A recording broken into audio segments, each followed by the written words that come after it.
If you came to Dubai a few years ago, you'd have got this, sand and loads of it. Then an amazing thing happened.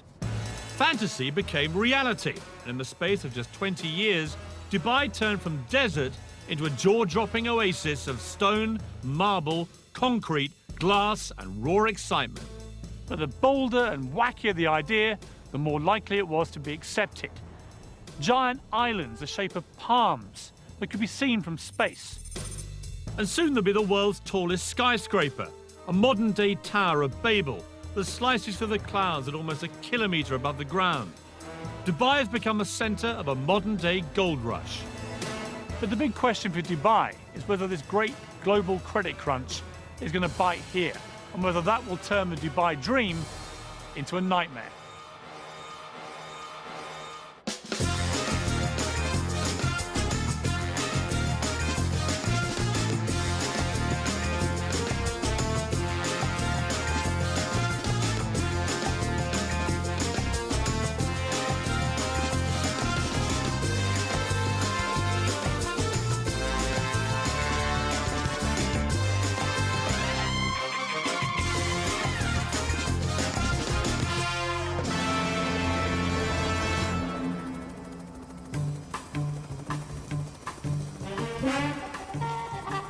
Dubai is one of the 7 states that make up the United Arab Emirates, under the rule of Sheikh Mohammed bin Rashid Al Maktoum. Its reputation as a tax-free haven and land of opportunity has attracted 120,000 Brits, all chasing the Dubai dream. You have both completely lost your marbles. I mean, you have paid $50 million for a load of sand. A dream where your position in society can be elevated overnight and vast riches are there for the taking. It's quite a journey from a secretary on an Oxfordshire estate to this, clogging £17 million apartments in Dubai. In a country where Sharia-based law is dished out on crop-top wearing partygoers, what's it really like to live here? And mixing with the locals, I talk tactics with the man that bought Man City. There's the Burj Al Arab. And what about the world's financial meltdown? Are they feeling the heat? You say credit crunch, people say, whoa, whoa, there's no credit crunch in Dubai. It's not coming, it's here. But lurking in the background, behind all of this, is the fact that in just 10 years' time, Dubai's oil will run out. The race is on. If you'd invested in property out here over the past 6 years, I'd give your financial advisor a raise, because you'll easily have trebled your money. But it wasn't for the faint-hearted. 4 miles out to sea is probably the craziest property investment on the planet. For sale, 300 islands that, seen from above, replicate the countries of the world. This is absolutely ridiculous. I've heard about this place, I've seen the pictures, I know all the facts. Until you actually come out here like this and experience it for yourself, you have no idea of the sheer scale of it.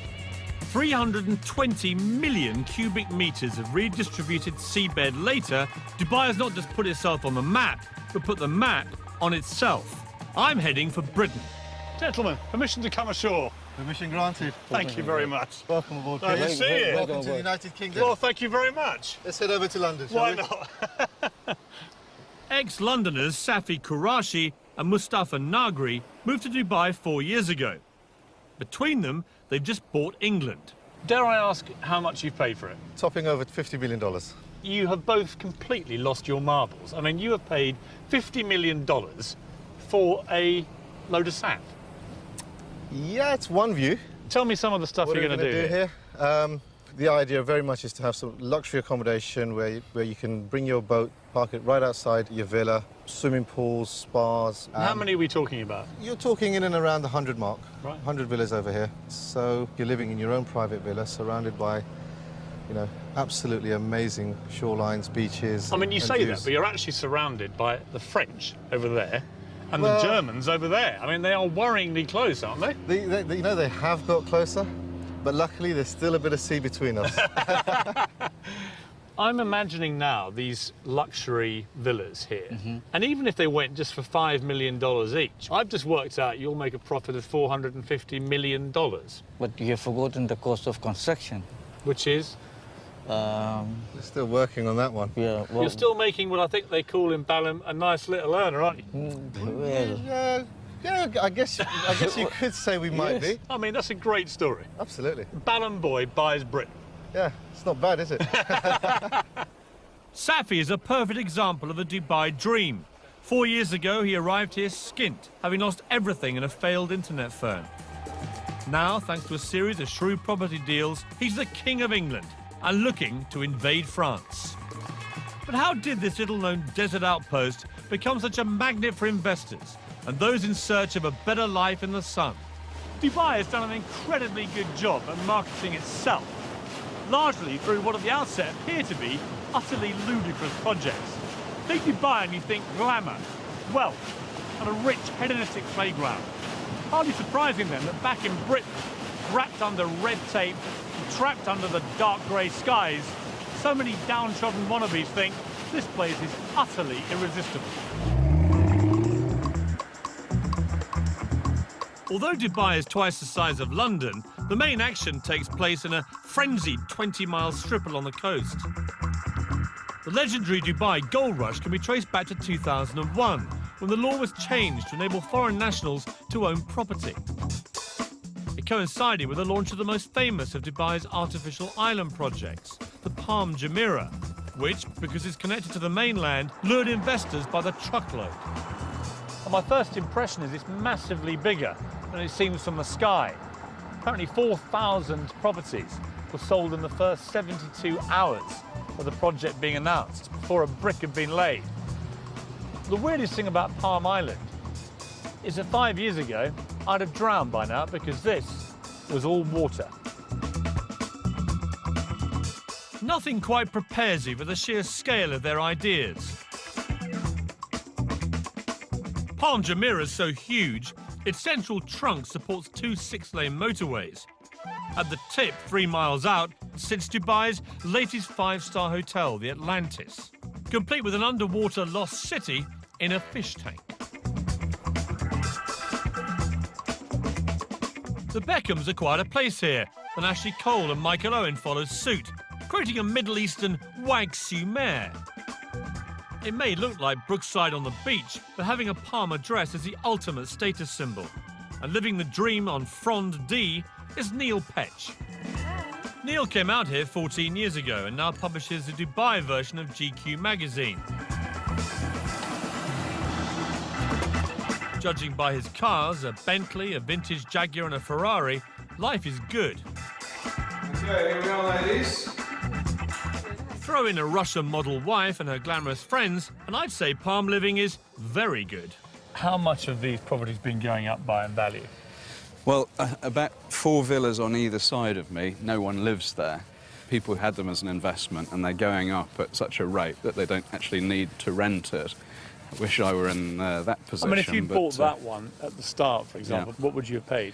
Well, that was probably about £700,000, 2.6 million dirhams in our currency. And what would it be worth now? 15, something like that. So around 6 times what you paid for it. Exactly. So it's been an amazing investment for people. Yeah, it makes you question your own job when you're earning a lot less than your house is doing by sitting there. And is there, like, in any development like this, is there a bit of, you know, keeping up with the Joneses? Absolutely. I mean, I've had to upgrade my barbecue several times. Dubai has learnt a very British lesson. We do like to be beside the seaside. Waterfront property commands a premium, and building out into the sea will add 300 miles to their coastline. But when we struggle to build something as simple as a Millennium Bridge, how do you create an entire city in just 20 years? I have some days when I say, you know, this is crazy. I want to go to New Zealand. I want to live in a farm, you know. And when you built it, how do you make sure the rich come flocking? This is ridiculous. I mean, how many towels are there? Why would you need 100 towels? And at the world's only 7-star hotel, I sampled the Dubai dream for myself. There are times when we build things so astounding that they become testaments to human ingenuity.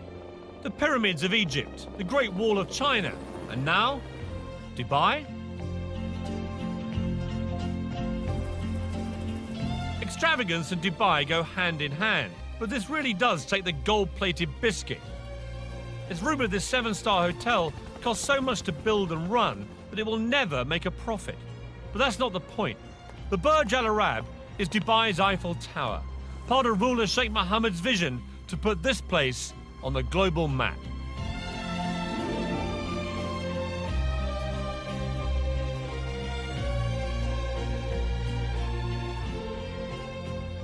The best rooms here will set you back 12 grand a night and come complete with one of the hotel's 16 white Rolls Royces and your own personal manservant. They boast that they cater for every whim at the Burj Al Arab, and that's certainly the case with me, because I spent my entire life waiting for a bed where I could go to sleep looking at myself.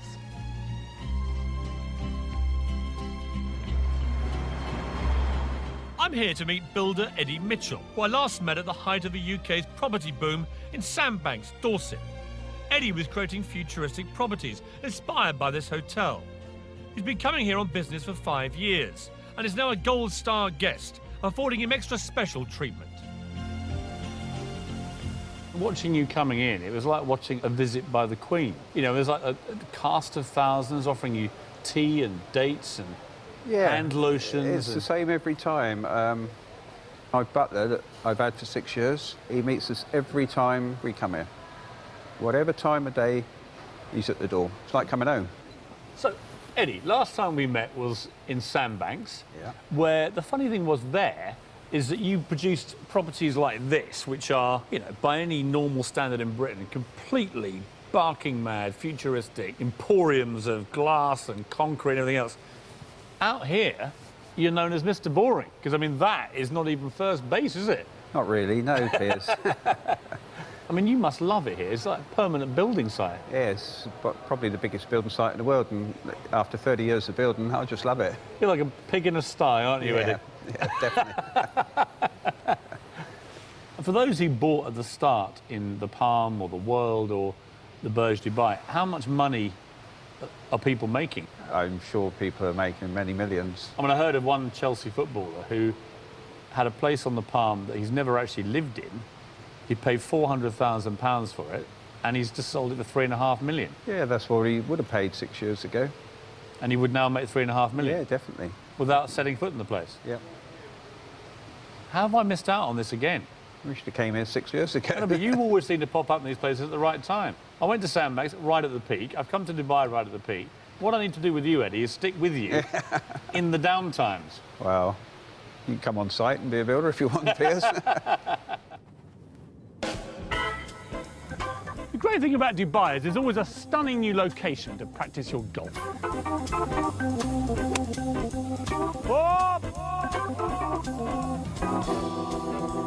But you wouldn't have thought you could practice your skiing as well. This is Ski Dubai. It's 45 degrees centigrade out there, and in here, -4. In fact, it's absolutely bloody freezing. The thing about Dubai is that the crazier the idea, the more likely it is to be accepted. There are many extraordinary feats of construction underway in Dubai at the moment.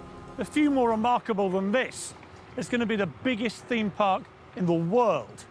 It's going to be 107 square miles. Or to give you some idea of perspective, bigger than Birmingham. But even more extraordinary is the fact that they boasted that the catchily named Dubai Land would be finished into 7 years.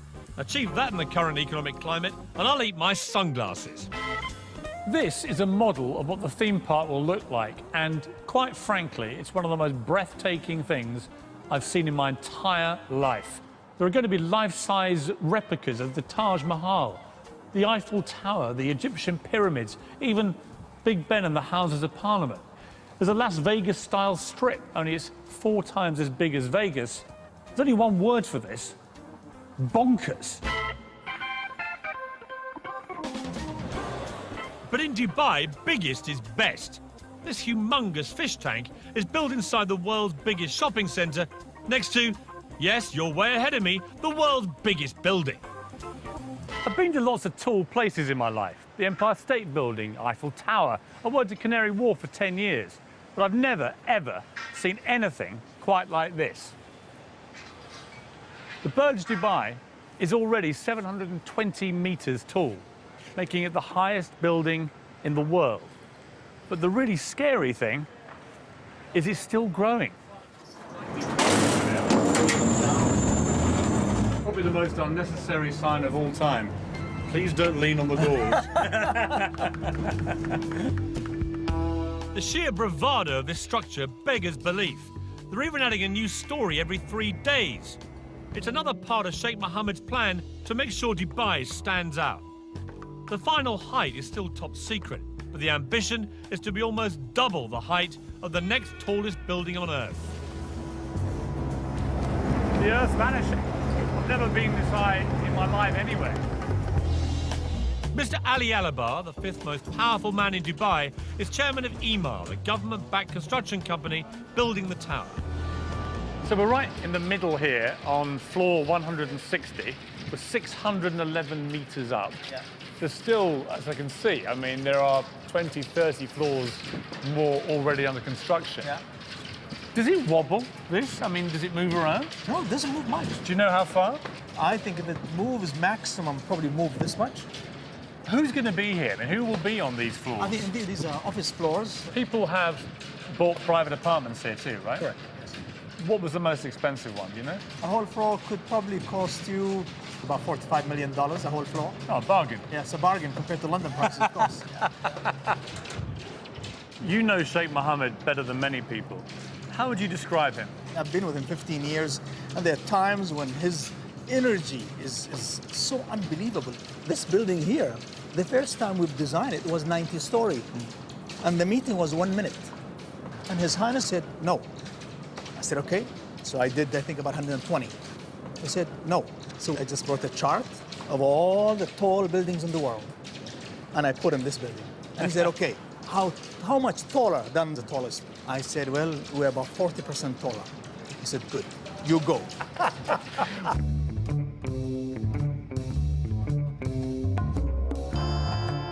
40 years ago, Dubai was nothing more than a dusty fishing village.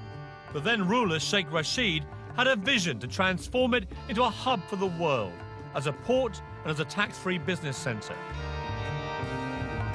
It was an extraordinary and bold move. The philosophy was simple: build it and they will come. And come they have. Now, under the rule of his son Sheikh Mohammed, the vision continues. Dubai often feels more like a corporation than a state. That's because just three things matter here: business, finance, and success. Unlike in Britain, where huge developments can get bogged down for years in red tape and bureaucracy, over here they can go up in months. And the reason is quite simple: Sheikh Mohammed. Whatever the Sheikh wants gets done, and fast. Of course, being able to use millions of cheap workers from Southern Asia has made it all possible. In 2007, accusations were made of slave labour conditions, so Sheikh Mohammed set up a confidential free hotline for construction workers to report any abuse. As a result, conditions have certainly improved. But each year, UAE workers send home an estimated £4 billion in wages, so a recession in Dubai would have serious global implications. But trying to get anyone to actually talk about the possibility of economic downturn here in Dubai was like trying to get blood out of a stone. I turned to Michel Kanu, a billionaire businessman from the 9th richest Arab family in the world. Are you totally sold into this vision, or are there going to be problems, do you think? Well, now there's going to be a lot of economic upheaval globally, and it's going to come and affect us. See, no one mentions that here. I know. You say credit crunch, people will say, whoa, there's no credit crunch in Dubai. In the Arabic culture, to say something, if you say it out loud, there's a perception that it'll happen. So we don't even call cancer cancer, we call it the disease that can't be mentioned. It's the same mentality. Is there a credit crunch coming in Dubai? It's not coming, it's here. It already exists. Now, for people to come and say, you know, this is the end and death of this area, it's not going to be the death of this area. What's going to be is a natural timeout, if you want, allow things to come back to its normal position and then move forward. Dubai, I think, is a good place to be if you're looking at 15, 20 years down the road. Because if you're looking at 2 years down the road, God knows what's going to happen in the next 2 years in terms of global finance. During the boom times, Dubai was the hottest property market in the world. The carrot that had expats scurrying here faster than a bleached blonde to a footballer. Helen Tatum is typical of those that came chasing the Dubai dream. She landed here 4 years ago and owns Dubai Luxury Homes, one of the most successful estate agents in town. Today, she's showing me a flat aimed very much at the not-so-poor. Amazing views, vast amount of room. I mean, how big is this? It's 13,400 square feet. The master suite takes at least a third of the apartment. So it's all about the bedrooms out here, is it? Exactly. And what would it cost if you wanted to buy this? £17 million. Wow. Who would buy a place like this? I mean, who's living in this block? Yeah, I mean, discretion is the word, but I mean, we've got sporting personalities, we've got presidents of countries. 15 times the size of the average house in the UK. Who said size doesn't matter? I mean, it's just humongous. Yeah. This is not even... apartment is too loose a word. Well, this is Hello! I mean, it echoes. I mean, it's unbelievable. I mean, look at it. It's not a kitchen, it's a restaurant. That's the children's bedroom. Of course it is. How silly of me. Here's the bathroom. This is the bathroom. I mean, this they is... take a lot of care over the bathroom. This is ridiculous. I mean, how many towels are there? There must be 100 towels in here. Why would you need 100 towels? I mean, it is just opulence on an almost regal scale, isn't it? It is. It's a staggering apartment. Perfect for your average multi-millionaire. This great view. Amazing view. But maybe not so good for a billionaire. Which is why the next phase will have its own heliport on the roof.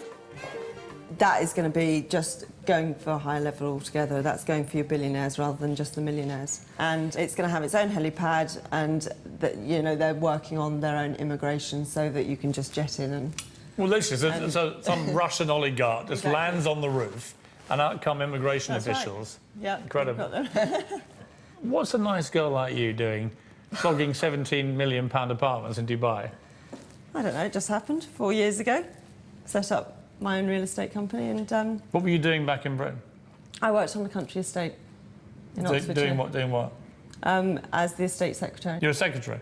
Estate secretary. Estate secretary, sorry, I On don't an Oxfordshire. diminish your role, but I mean, it's quite a journey from It is. a secretary It is. on an Oxfordshire estate to this. Yeah. And you're now would say. glimmering in diamonds and Rolexes and Well. stuff. So life's been good for you, right, Helen? It has. Thank you. And that's not the half of it. Helen now has her own polo team with 8 Argentinian ponies and a full-time professional trainer. It certainly beats typing.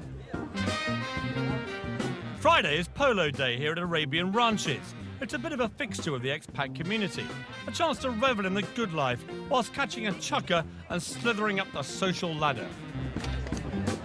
Becky from Bingley, West Yorkshire. Yeah. And here you are at polo. Yeah, I'm at the polo. Bingley girls are not really used to doing this sort of thing, are you? Let's be honest. No. I came over here and I launched a magazine for another company, and I've just launched this magazine, and I'm 28 years old and I would not get that in the UK. From the Not girl- badly for a girl from Bingley, have you? It's all right. Quite happy.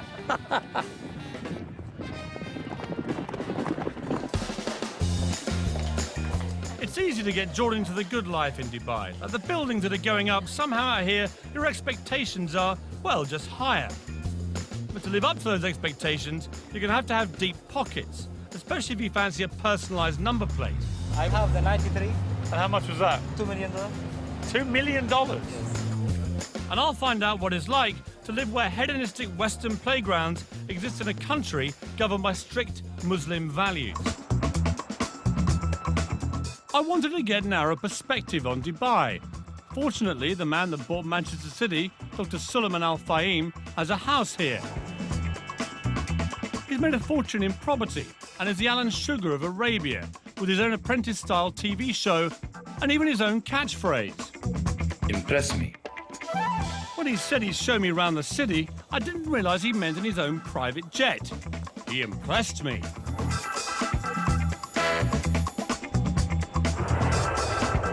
It's incredible to think about only 30 years ago, most of that would have been desert, right? 20 years ago, this part of Dubai was desert.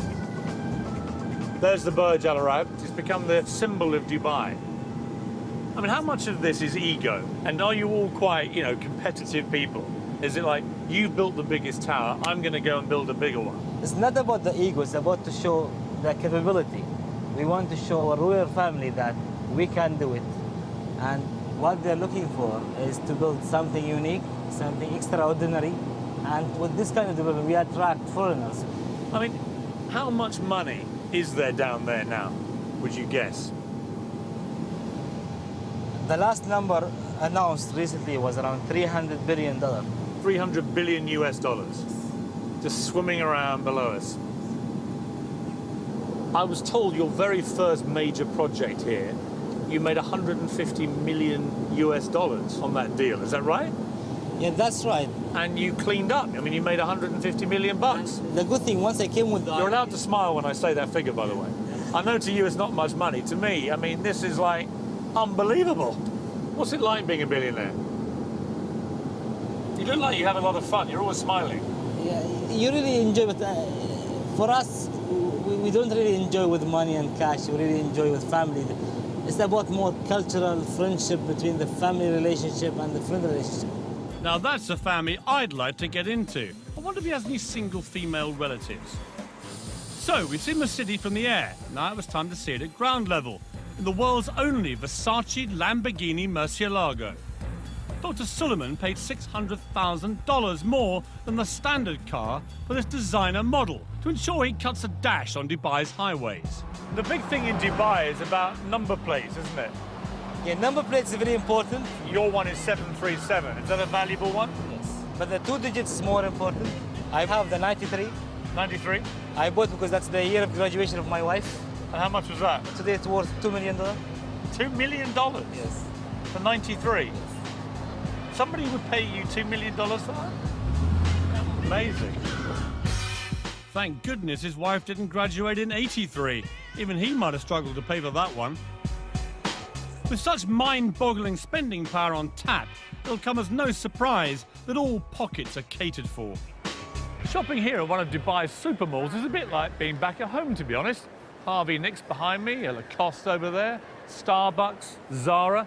The only difference here is you've always got to look out for that unexpected visit by the billionaire Arab sheikh. So, how about a mobile phone?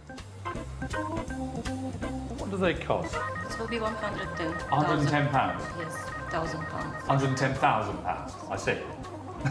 And this one? This is £100,000. Oh, okay, so that's a bit more of a bargain. Yes. So do you actually sell these phones? A few weeks ago, the one sheikh chose 4 telephones. So an Arab sheikh came past your shop and bought 4 of these? Yes. For £500,000? Yes. Blimey, what on earth do you do when you want an upgrade? It's all so easy to get sucked into the affluent lifestyle in Dubai. The place just drips success. Most expats here enjoy a quality of life they could only have dreamt about back in Britain. Vast villas, sprawling staircases, giant swimming pools and personal maids. They spend their days enjoying the leisure at 5-star hotels like this, and their nights at parties covered by the society pages of Hello magazine. Small wonder then that so many start to feel, well, a little bit grand. After all, back in Britain, they were minnows. Here in Dubai, everyone's a whale. Tonight's the Hot 100 party, an annual event where the local version of Hello magazine draws up a chart of all the movers and shakers in town. In the main, it's the likes of spa managers and boutique owners that make it, but it's taken very seriously. If you're in, you're in. And if you're out, you may as well be in Goodbye magazine. You've made it. You haven't. Well, actually, I may have. I've just been speaking to the editor. There's this whole sort of strata zone that you get into when you get into the Hot 100. I mean, it's quite cool to be considered, like, hot. And apparently none hotter than yours truly. Well, the hottest thing that I found at the Ahlan Hot 100 party is Mr. Piers Morgan. Welcome. Hello. Expat life here revolves around the 50 or so 5-star hotels. That's because once inside, you never need know you're in a country where alcohol is frowned on, it's illegal to kiss in public, or be gay, or share a flat with your girlfriend. Dubai knows it needs Westerners to succeed, and so deliberately turns a blind eye to goings-on, providing they go on the private property of the hotels, a kind of expat bubble where life is good and intoxicating.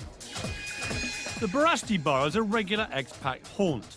It's not far from where a couple of Brits were recently arrested for having sex on the beach, although I believe that might be illegal back home as well. Enjoying yourself in a slightly more legal way, It's 46-year-old mother of two from Birmingham, Karen Brady. Dressed to kill tonight, Karen. Always, always. Is this your nightly This is garb? generally, yes. Generally. Less is more. Less is more. Less is definitely more.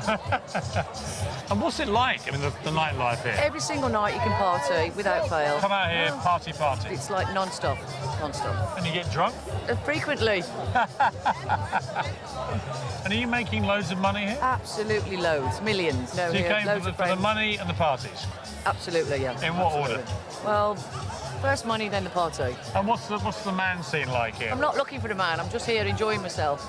I've been married all my life, and I'm not doing that anymore. But you go on dates here and stuff? Sometimes, yeah, I do, yeah. I like to have dinner with intellectual men, but I generally don't fancy them. Right. Well, we should go for dinner then.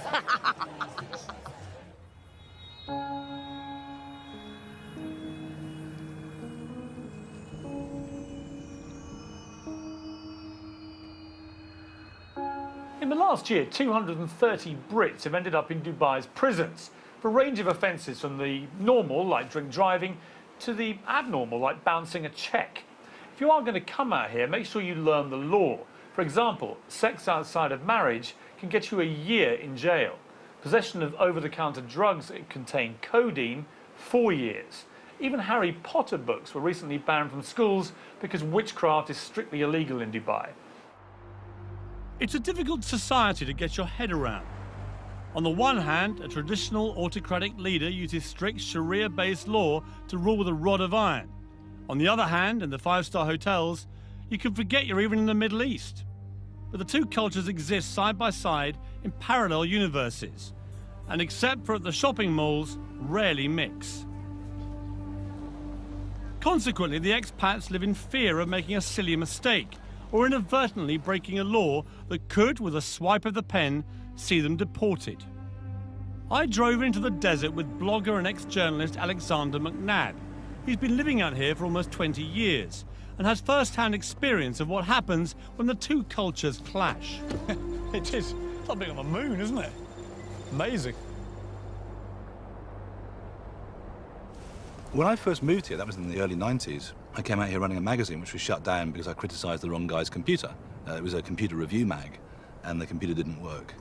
And so we said the computer doesn't work, which in retrospect was probably naive of me. Or to tell the truth. To tell the truth. But it offended a man who happened to be related to a man who happened to be in a position to do something about it. So my office was sealed by the Ministry of Information. Now, the great thing about Dubai today is that actually probably can't happen. Is it relaxing, the censorship? Is it getting easier? Yes, it is. If you can stand up a good story where a government department has behaved appallingly, I think you've got a chance of running that story. When I first came out here, you wouldn't have done. So you're now seeing allegations being made against some quite big figures in government and corruption investigations going on that were unthinkable here. It's a process of change. If you're in the media out here, as you are, do you live in permanent fear that a wrong word could see you on the next plane back to Britain deported? Are you wary about what you're telling me, for example? No, I don't think I have that fear. I might be horribly wrong, but I don't think I have that fear. I don't live in fear. I don't live in fear of saying what I think. I don't worry, but I've just seen 2 quad bikes with a couple of government officials nipping over that dune. It's you they're after. They've been listening, haven't they? Part of the problem lies in the fact that the Sheikh can change laws virtually overnight. Tenants and landlords who ignore the villa sharing ban could be fined up to 50,000. While we were filming, in an attempt to stop overcrowding amongst unskilled workers, it was decreed illegal to share property with anyone except close family. If you're thinking of coming out here, make sure you do your homework. Disconnecting water and power supplies. Super. I'm off to meet an old friend, Patty Parfit. She moved out here with her son Harry after separating from her wayward husband Rick, guitarist of Status Quo. She'd been out here on holiday and thought Dubai would be the ideal place to change the status quo and mend a broken heart. A year on, however, and the Dubai dream is turning sour. Patty, Hello. how are you? Oh, I'm good, thank you, How darling. lovely to see you. And you, how are you? The last time I saw you was on a Status Quo tour bus. We don't talk about that. Welcome to my home. So this is your lovely piece of Dubai paradise. This is Very nice. this is our little hacienda. So this is the lounge. Yeah. This four-bedroomed house is typical of the expat family lifestyle out here. Inside landscape gated communities are miles from anywhere. So this is the kitchen. Thankfully for the neighbours, it's detached. So, Paddy, you're in a very nice place here, but it's half an hour inland. What would you pay here for your rent? What do you... Oh, you're going to die. £32,000 for the year. And you have to pay Wow. up front in Dubai. So you had to write a cheque for £32,000? Yeah. For a year's rent in advance? Yeah. See, that strikes me as pretty expensive. It is. I mean, it's ridiculous So rent. your rental is up for renewal. What are you going to do? I'm taking it for 6 months, and then I just see how I go there. And what are they going to charge you for that? £27,000. What? In 1 year, they've nearly doubled it? Yeah. So, be warned, if your employer's not subsidising your rent, you'll be in for a nasty shock. It's terribly expensive in Dubai. It If you get this really idea of is. this wonderful tax-free haven, Yeah. everything's dirt cheap, so it's not really like that. No, and you know, I don't want to spoil anybody's holiday or dream to move to Dubai, but you really got to look at it because it's not all what it's cracked up to be. People who are watching this are going to be thinking, I quite fancy coming to Dubai. Yeah. And yet you seem to have fallen slightly out of love with the dream. Yes, I have, haven't I? Oh God, where do I go now? I do miss my friends. I do miss my family, and it is difficult to meet people over here because everybody's basically it's family. And when I go out, I am a threat. I bet you are. How old are you? 57. I mean, that is amazing. Yeah. Recently divorced. To a rock star. Long bombshell. Used to be with a rock star. You are public enemy #1 to these women. Fantastic. That's rock and roll. So what does the future hold for Dubai? I'll be looking at the changing face of society here as it opens its doors wider to Western values. Could their secret defence against the credit crunch come down to a few familiar faces? Try some of these. God, that's disgusting. And just how much are they prepared to spend to make sure Dubai does become the greatest city in the world? Eyelid will be getting millions. Multi-millions. Multi-million. In the UK, we've taken thousands of years to develop our laws and customs, whereas Dubai has had just a couple of decades to try and find common ground so the 205 nationalities can happily coexist. Consider this, just 1.3 million people live here. Of those, 200,000 are Western expats. 900,000 are Asians, mainly workers. And that leaves just 200,000 local Emiratis. To put that in perspective, imagine living in Britain, where 5 out of 6 people were foreigners. And when you think of it like that, you kind of begin to work out that Dubai is actually quite a tolerant place.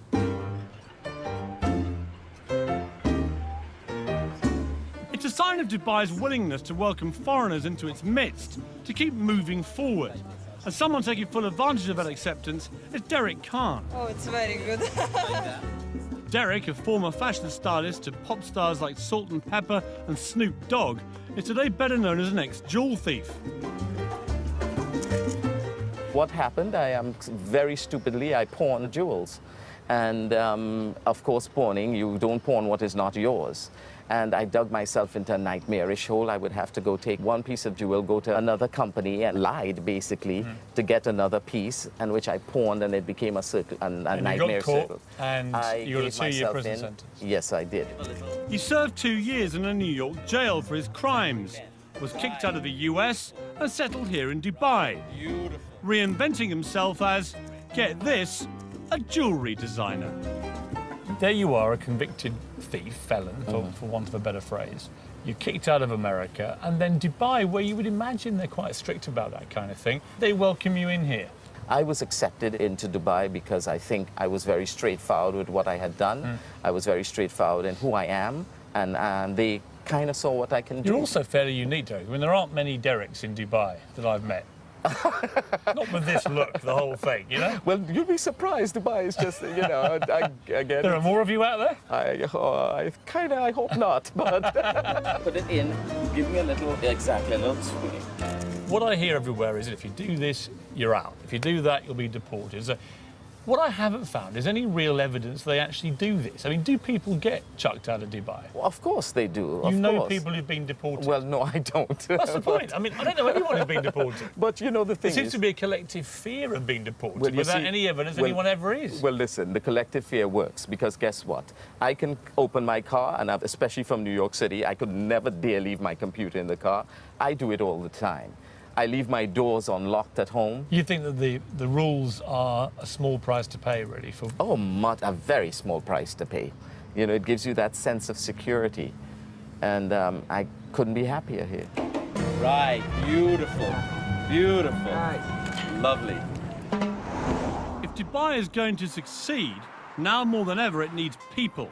It has to be seen as the in place, somewhere you can't afford not to be. So when Dubai can't build it, Dubai buys it, spending millions on celebrity names and, crucially, brands. Gary Rhodes is the latest big name lured into town. He'll be in good company. Gordon Ramsay and Marco Pierre White are already here and raking it in. Gary, how are you? Hi, very good, thank you. Nice to very, see you. Very good. You too. You came just at the right time. Try some of these. That is a little salmon fish cake with a lemon hollandaise. God, that's disgusting. I don't even laugh. I mean, it's actually delicious, but just to see what your face is like, it's delicious. Tell me, Gary, you've flown all the way to Dubai. Yeah. And you've flown all the food out here as well. Oh, yes. Why don't you just stay in England? Oh, yes.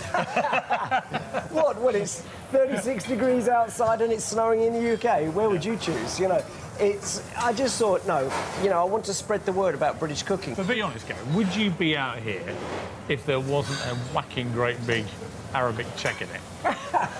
I mean, I know a lot of chefs, right? I must You all actually- like your money. Hang on, where's that contract of mine? Yeah, no, it's not a question of that, is it? I mean, that's always the... Isn't it, though? Because, I mean, I know a lot of brand names like you. You're such high commodities out here that they will pay whatever it takes to get you. Well, I think, you know, if I start cooking for money rather than cooking for what I really believe in, I'd rather give it up. So there you have it, the definitive answer, with hollandaise sauce. Mark, how are you? Hello, Piers, how are you? And up on the 44th floor, another bought-in brand name. Mark Fuller will be opening a version of London's Embassy Club here next year. No offence to you, Mark, but you and Gary Rhodes are not exactly, you know, the Beckhams. And yet you're getting a lot of money thrown at you to come here. What's in it for them to get you? Someone was saying to me today that it's all very well opening a hotel, but you've got to entice people into it. It's like all over the world. The difference is they're buying in name brands because it's a new country. I mean, is it rude of me to push you on just how many millions they paid you to come here? No, I won't say that. It wasn't millions, but it was quite an acceptable figure. What about Tiger Woods and people like that? Oh, When you see their God, names. Tiger Woods, you know, Christina Aguilera's, those sort of people, Kylie's will be getting millions. Multi-millions. Multi-millions. Is that because the people of Dubai, the rulers here, realise that celebrities of that power are a PR magnet for here? I think without a doubt. In the end, this was a piece of desert. This was a piece of sand. They've built a city out of nothing. How do you attract everybody? They want to be number one. They don't want to be number two, number three, number four. They want to be Miami. They want to beat Miami. They want to be New York. They want to beat New York, you know. So the only answer is bring it in. Kylie comes, Beyonce comes. I mean, even Iron Maiden have played here. It is almost surreal here. It's the land of make-believe. It certainly is, more like the land of unbelievable, because as the world is rocked to the core by the credit crunch, Dubai rocked to the sound of Kylie at the world's most expensive party. The Atlantis Hotel was launched with a massive £7 million extravaganza. Looks like an awful lot of that went up in smoke. Let's face it, for the ordinary Brits living here, as long as you toe the line, life's pretty good. For the investor, though, even ultra-affluent Dubai is fragile. It doesn't manufacture anything of value. Oil now accounts for just 6% of its income. And even though uber-wealthy neighbour Abu Dhabi pumped £9 billion into its economy back in October, Dubai remains exposed. 3 big government-backed construction companies are already laying off hundreds of employees. Dubai relies on foreign investors to make it work, and without them, Dubai's dream of becoming the greatest city on earth may have to wait. I came to Dubai to find out if it really is all it's cracked up to be. And the answer, if you like sun and fun, glitz and glamour, is a resounding yes. As for the credit crunch, everyone I've met here says the same thing. Dubai won't just survive, it will thrive. And that's because it's bursting with ambition and drive, all led by one man's extraordinary vision and an utter determination to turn this place into the biggest and most successful city in the world. As for my part, I think I'll borrow the favourite phrase of the British builder. It'll be all right when it's finished.